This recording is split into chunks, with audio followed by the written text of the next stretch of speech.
चलो okay.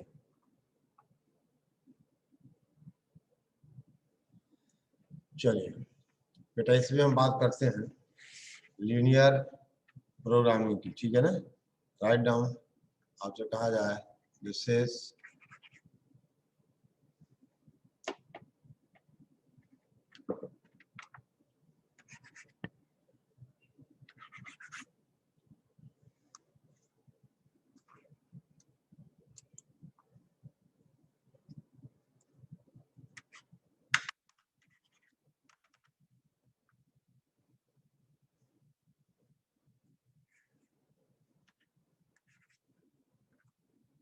Hello बेटा, wait करना अभी थोड़ा।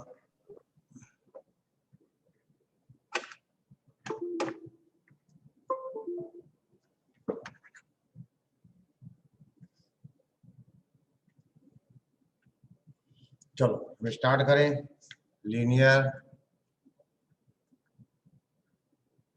लीनियर प्रोग्राम,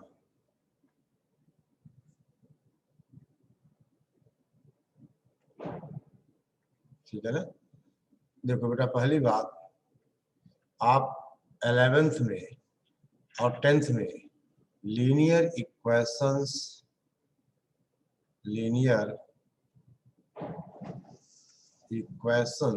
इन टू वेरिएबल्स ठीक है ना।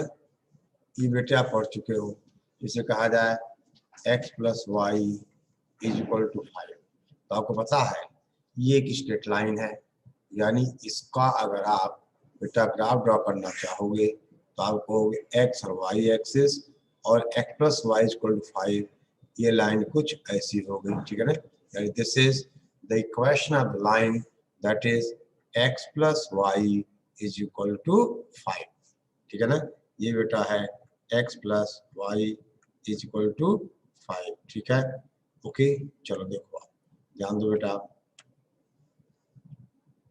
देखिए, अब आपसे कहा जाए अगर x plus y equal to 5 है तो ये कर्व दे दिया, ठीक है ना, एक स्ट्रेट लाइन दे दी। अगर ऐसा हो x plus y is greater और इक्वल टू 5, अब बेटा ये रीजन देगा।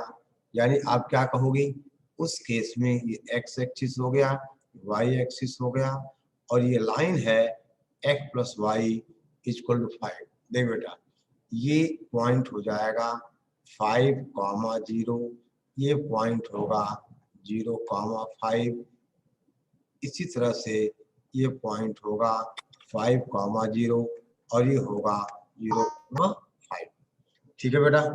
देखिए, अब अगर x प्लस वाई ग्रेटर और इक्वल टू 5 है, अब बेटा ये रीजन देगा जो इस लाइन के ये वाला पूरा पोर्शन हो जाएगा, समझ गए। यानी x और y का ऐसा ऑर्डर पेयर जो 5 से बड़ा हो या बराबर हो। अगर ये 5 के इक्वल है तो लाइन इंक्लूड होगी, और नहीं है तो लाइन इंक्लूड नहीं होगी। यानी यह रीजन हुआ जो x plus y is greater और इक्वल टू 5 को रिप्रेजेंट कर रहा है, ठीक है ना। बोल बेटा, अब देखिए, इतना आप नोट करते चलें। यानी हम, क्योंकि बेटा लीनियर प्रोग्रामिंग जो है वो इसी से रिलेटेड, यानी हमें रीजन पहले शेड करना होगा। जैसे कहा जाए x plus y is equal to 5, straight line हुआ, और x plus y is greater और इक्वल टू 5, तो बेटा आपने कहा उस केस में, ठीक है ना, दैट इज उस केस में आपने क्या कहा बेटा, ये हो गया हमारा, ठीक है ना, रीजन, ठीक है। एक सेकंड देखिए, आप जान दो। ओके, चलिए, ठीक है। देखो बेटा, ध्यान दे आप। अब मान लो बेटा ऐसा है, हम आपसे कहें x इज इक्वल टू 5, तो x इज इक्वल टू 5 तो एक लाइन हो जाएगी, वो पैरेलल टू y एक्सिस होगी, यानी ऐसा हुआ। और बेटा ये पॉइंट 5 हो गया, तो x इज इक्वल टू 5 एक लाइन हो गई। और कहा जाए x इज ग्रेटर और इक्वल टू 5, तो x 5 से बड़ा, यानी बेटे ये पूरा क्या आ जाएगा, रीजन आ जाएगा, समझ गया। आपसे कहा जाए x इज ग्रेटर और इक्वल टू 0, अब देखो and y is greater equal to 0, यानी अब इसको कैसे सेट करोगे आप? अब आप कहोगे ये x एक्सिस, ये y एक्सिस। देखो बेटा x इज ग्रेटर और इक्वल टू 0, यानी आपसे कहा जाए x अगर पॉजिटिव है तो ये हुआ x is greater equal to 0, और फिर y सॉरी बेटा ये हुआ हमारा y इज ग्रेटर और इक्वल टू 0, ठीक है ना। और आपसे कहें हम अगर x, देखो ये हुआ this is y is greater और इक्वल टू 0, और अब कहें कि x is greater equal to 0, तो बेटा x ग्रेटर और इक्वल टू 0 क्या होगा, ऐसा हो जाएगा। और यहाँ एंड है, यानी अब अगर ये इनइक्वालिटी होता आप क्या कहोगे, ये हमारा फर्स्ट क्वाड्रेंट का क्या आएगा, रीजन आएगा। यानी ये क्या हुआ, this is x is greater और equal to 0 and y is greater equal to 0। समझ गए? यानी x प्लस वाई ग्रेटर और इक्वल टू 5 में कौन सा रीजन होगा, x इज ग्रेटर और इक्वल टू 5 में कौन सा रीजन होगा, x इज ग्रेटर और equal to 0 and y is greater और इक्वल टू 0 में कौन सा रीजन होगा। समझ गए आप? अब देखिए एक बहुत बढ़िया एग्जांपल है आपके एनसीईआरटी में, ठीक है ना। या लीनियर प्रोग्रामिंग में हम कैसे किसी फंक्शन को मैक्सिमाइज या मिनिमाइज, यानी हम किस तरह से उसको मैक्सिमाइज या मिनिमाइज करें, ठीक है। देखिए एक बहुत बढ़िया बेटा एग्जांपल है, आप देखोगे एनसीईआरटी में ही पेज नंबर 504 पर, ठीक है ना। A furniture dealer deals in only 2 items. समझ गए? फर्नीचर डीलर, ठीक है ना, furniture dealer deals in 2 items, in 2 बेटे आइटम्स, ठीक है ना। कौन कौन सा, टेबल्स एंड चेयर्स। आप समझना बात को बट इसलिए मैं एग्जांपल ले रहा हूँ कि आप एनसीईआरटी देख सकते हो, ठीक है ना। टेबल्स एंड चेयर्स मैं समझा देता हूँ, देखिए, ठीक है ना। अच्छा, ही हैज ₹50,000 टू इन्वेस्ट, ठीक है ना। उसके पास इन्वेस्ट करने के लिए 50,000 रुपया है, ठीक है ना। और वो इन्वेस्ट करेगा टेबल और चेयर पे, ठीक है बेटा, ओके। और उसके पास जो स्टोरेज है, यानी स्टोरेज कैपेसिटी कितनी है उसकी, स्टोरेज कैपेसिटी है 60 आइटम्स की। आप समझना, सिंपल सा एग्जांपल है, कोई फर्नीचर डीलर है और वो केवल डील करता है टेबल और चेयर्स, ठीक है ना। और उसके पास 50,000 रुपये यानी 50,000 रुपीज है टू इन्वेस्ट, ठीक है। बेटे आवाज जा रही है आपके पास? प्रीत? हाँ सर। ओके, ठीक है बेटा। अब चलिए, आप समझ रहे हो ना कि एक फर्नीचर डीलर है, वो केवल 2 आइटम्स पे डील करता है, टेबल और चेयर्स पे। उसके पास 50,000 इन्वेस्ट करने के लिए है और टोटल स्टोरेज उसके पास 60 है, यानी 60 आइटम्स खरीद सकता है। और वो चाहे तो पूरी की पूरी 60 टेबल खरीद ले, 0 चेयर्स खरीदे, या पूरी की पूरी चेयर 60 खरीद ले, या 30 टेबल 30 चेयर्स ले ले, या 40 टेबल 20 चेयर्स ले ले। समझ गया? यानी उसके पास 60 आइटम्स का स्टोरेज है बेटा, ठीक है ना। और 50,000 रुपया उसको इन्वेस्ट करना, ठीक है ना। अब देखिए, अब उसने क्या किया, समझो बेटा। अच्छा, टेबल कॉस्ट कितनी है? टेबल की कॉस्ट है 2500 रुपया, और बेटा आपसे कहा जाए चेयर, चेयर की कॉस्ट है 500 रुपया, यानी एक टेबल उसको 25 रुपए मिलेगी और एक चेयर इसको 500। अब उसने ये सोचा कि देखो हम टेबल बेच के पर टेबल हम, ठीक है बेटा, 250 का प्रॉफिट कमाना चाह रहा है, और चेयर बेच के वो 75 का प्रॉफिट कमाना चाह रहा है, ठीक है ना। यानी आपसे कहा जाए, अब पता नहीं, आपसे कहा जाए बेटा कि उसके पास टोटल 50,000 है इन्वेस्ट करने के लिए। समझ गया? स्टोरेज है 60 आइटम्स का, समझ गए। और टेबल की कास्ट है रुपीस, आपसे कहा जाए 2500, ये बेटा कितना चेयर कितना है 500। वो टेबल पे प्रॉफिट चाहता है 250 पर चेयर पर टेबल, और चेयर पे चाहता है 75 पर, ठीक है ना चेयर। अब बताओ वो कितनी टेबल और कितनी चेयर ले कि उसका जो प्रॉफिट हो मैक्सिमम हो। यानी टेबल पे उसको 250 का प्रॉफिट हो रहा है और चेयर पे उसको 75 का प्रॉफिट हो रहा है। आप समझ गए बेटा, समझो बात को। यानी अब उसको समझो बेटा, अब उसको चाहिए कि हम कितनी टेबल खरीदें या कितनी चेयर खरीदें कि बेटा प्रॉफिट क्या हो मैक्सिमम हो। अब देखिए आप प्रॉब्लम समझ गए ना। फर्नीचर डीलर है, वो केवल डील्स करता है टेबल और चेयर पे। उसके पास ₹50,000 है इन्वेस्ट करने के लिए, और टोटल स्टोरेज यानी उसके स्टोर में वो 60 आइटम्स जमा कर सकता है, स्टोर कर सकता है। टेबल की कॉस्ट है 2000 बेटा 500, ठीक है ना। और उसकी चेयर की कॉस्ट है आपसे कहा जाए कितना 500। वो टेबल में प्रॉफिट पाएगा पर टेबल 250 का और चेयर पे पर चेयर 75 का, ठीक है ना। और अब बेटे अभी होगा कि हम कैसे इसको ऑप्टिमाइजेशन प्रॉब्लम कहते हैं इसे, कि हम यानी वो डीलर कितनी चेयर और कितनी टेबल खरीदे इसका प्रॉफिट क्या हो मैक्सिमम हो, इसका प्रॉफिट क्या हो मैक्सिमम हो, ठीक है ना। ओके बेटा समझ गए। अब देखिए आगे बढ़े हम। देखिए पहला केस हम कुछ एग्जांपल लेके देखें कि हम कुछ टेबल कुछ चेयर्स देखें और फिर इसका हम प्रॉफिट कैलकुलेट करें, ठीक है। देख बेटा अब आपसे कहा जाए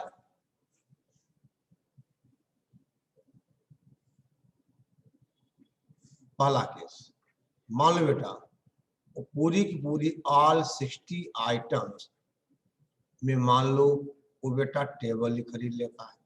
ऑल 60 आइटम्स में क्या करता है वो टेबल, ठीक है ना। ओके पहली बात समझ गए बेटा। तो आप ही बताओ कि देखिए ध्यान देना, यानी अगर पूरी की पूरी 60 वो टेबल ले तो नंबर ऑफ टेबल कितना खरीद पाएगा वो 50,000 रुपया उसके पास है। अब पर टेबल कितने की 2500 की है, ये कितना आ गया, ये आ गया 20 बेटा।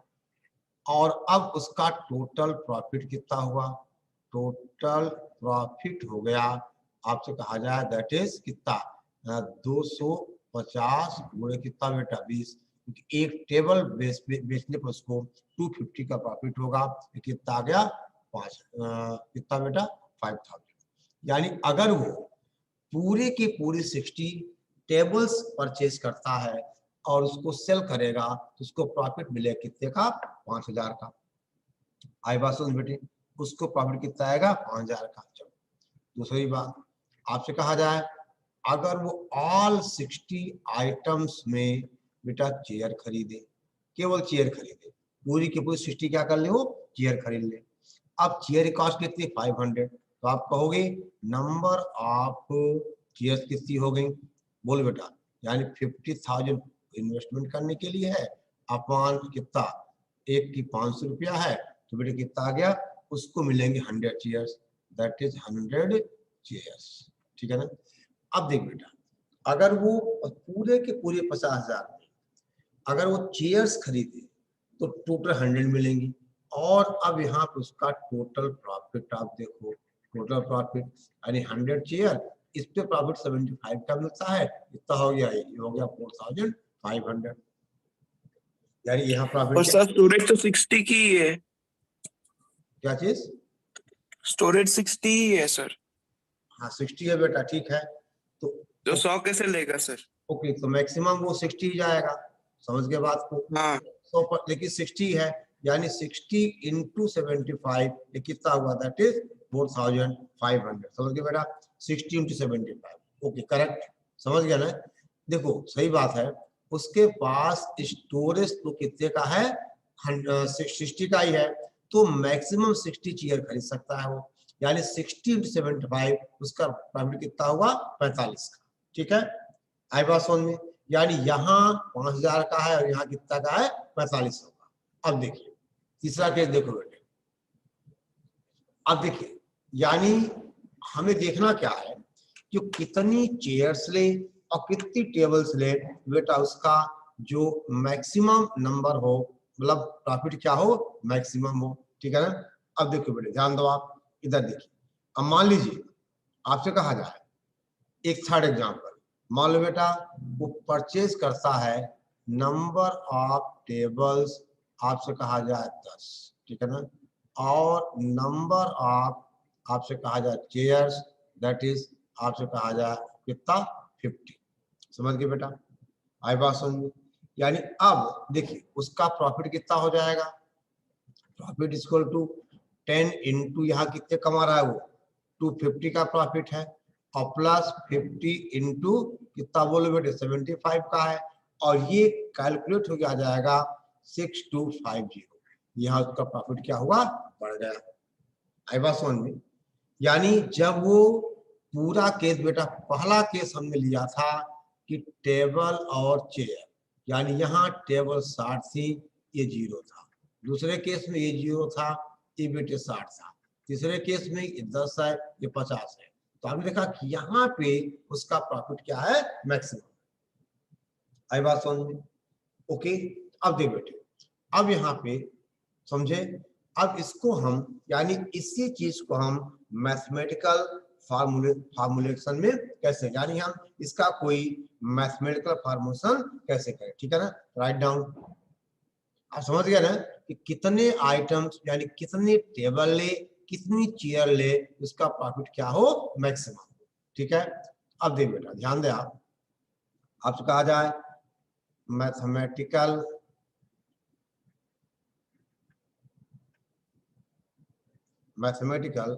फार्मूलेशन, आपसे कहें हम mathematical formulation of the problem, इसका हम बेटे इसी प्रॉब्लम का, इसी एग्जांपल का, ठीक है ना, आपसे कहा जाए लेट, ठीक है ना, x be the number of tables, x be the number of tables and y be the number of chairs. समझ गए बेटा? तो ऑब्वियस है, देखो एक तरह ध्यान देना होगा कि x इज ग्रेटर और इक्वल टू 0 वाला इक्वेशन, या तो टेबल कोई नहीं खरीदेगा, या बेटा पॉजिटिव 1 2 3 4 5, और फिर कहा जाए y इज ग्रेटर और इक्वल टू 0, ये भी नॉन नेगेटिव होगा, क्योंकि ठीक है ना। और अब देखिए तीसरी बात बेटा ध्यान देना, मतलब 20, देखो एक चेयर की कीमत कितनी है 2500 इंटू एक्स, प्लस बेटा चेयर कितनी है 500 इंटू वाई, ये लेस और इक्वल कितना आएगा बोलो, 50,000 ही आएगा। बात समझ में? यानी ऐसा कॉम्बिनेशन एक्स वाई का देना होगा कि कॉस्ट उसकी 50,000 से क्या हो, लेस और इक्वल टू हो। ठीक है ना? यानी बेटे अब इसको सॉल्व कर दोगे, डिवाइड कर दोगे, कितना जाएगा, क्या जाएगा 5x plus y is less और इक्वल टू 100, इक्वेशन 3 हो गया। और बेटा चौथा इक्वेशन क्या आएगा, उसका स्टोरेज कितना 60 का है, यानी x plus y is less or equal to 60। बेटे इनको कहते हैं हम कंस्ट्रेंट्स कहते हैं, ठीक है ना, यानी कंडीशंस कहते हैं। ठीक है ना? हाई पास में यानी x is greater or equal to 0, आपसे कहा जाए y is greater or equal to 0। ठीक है ना? क्योंकि ये जो नंबर ऑफ जो बेटा चेयर्स और नंबर ऑफ टेबल्स हैं, ये क्या होंगी, नॉन नेगेटिव होंगी, और इन्हीं को कहते हैं हम कंस्ट्रेंट्स, यानी इन कंडीशंस के थ्रू। अब चलिए मान लिया जाए let z is the profit, ठीक है ना, ओके, मान लो बेटा वो जेड इसका प्रॉफिट दिखाते हैं हम, तो जेड इज इक्वल टू, देखो एक चेयर सॉरी एक टेबल सेल करने पर उसको प्रॉफिट मिलता 250 का, तो Z is equal to 250 into X plus 75 into I, और इसी को हम कहते हैं बेटा दिस इज ऑब्जेक्टिव फंक्शन। यानी अब हमें इसी को मैक्सिमाइज या मिनिमाइज करना है, ठीक है ना। ये हुआ ऑब्जेक्टिव फंक्शन। आई बात समझ में? यानी z इक्वल टू प्रॉफिट, ये क्या हुआ उसका, ये प्रॉफिट हो गया, ये प्रॉफिट फंक्शन है। यानी हम अब कितनी चेयर और कितना टेबल, ठीक है ना, ये क्या हो, इसका जो प्रॉफिट क्या हो, मैक्सिमम। अभी हमने एग्जांपल देखा था, अगर हम x को 60 ले, y को 0, तो बेटा प्रॉफिट आया था 5000 का। अगर हम x को 0, y को 60, तो 4500 का। अगर हम x को 10 और y को 50, तो 6250 यानी 6250 का, ठीक है ना। अब देखिए, अब बेटा एक रीजन हम ड्रॉ, जिससे हम कहते हैं फिजिबल रीजन, ठीक है ना। यानी ये हमारे कंस्ट्रेंट्स हैं x और y, और एक ये कंडीशन है और दूसरी ये कंडीशन है, ये हमारा हो गया, ठीक है ना। यानी इसको कहते हैं हम ऑब्जेक्टिव फंक्शन, यानी हमें इसको क्या करना है बेटा, मैक्सिमाइज करना है, ठीक है ना। अब देखो, यानी पहले देखिए हम x इज ग्रेटर और equal to 0, y is greater और इक्वल टू 0, ठीक है ना, और 5x plus y is less or equal to 100 और x plus y is less or equal to 60, ठीक है ना। तो अब बेटा क्या करें, हम पहले इन सारे रीजन्स को ड्रा करें और इनका जो कॉमन आएगा उसे कहते हैं हम फिजिबल रीजन, ठीक है ना। इसे क्या कहते हैं हम, फिजिबल रीजन, ठीक है ना। FEASI, ठीक है ना, BLE, फिजिबल रीजन, ठीक है। यानी पहले हमने क्या किया, प्रॉब्लम थी उसको हमने फार्मूलेट किया, यानी मैथमेटिकल फार्मूलेशन किया, और उसके बाद जो प्रॉफिट फंक्शन था that is z equal to 250x + 75y। अब बेटे इसको हम सॉल्व करें, ठीक है ना। देखिए अब इसको हम सॉल्व करें, ठीक है। तो अब देखिए, यानी कुल मिला के आप क्वेश्चन बना सकते हो, z इज इक्वल टू कितना है, ये है बेटा 250x + 75y। हमें इस ऑब्जेक्टिव फंक्शन को मैक्सिमाइज करना है अंडर द कंस्टेंट्स। क्या है कंस्टेंट्स हैं, that is 5x + y is less और इक्वल टू 100, और दूसरा बेटा x + y इज लेस और इक्वल टू 60, और तीसरा है x इज ग्रेटर और इक्वल 0, और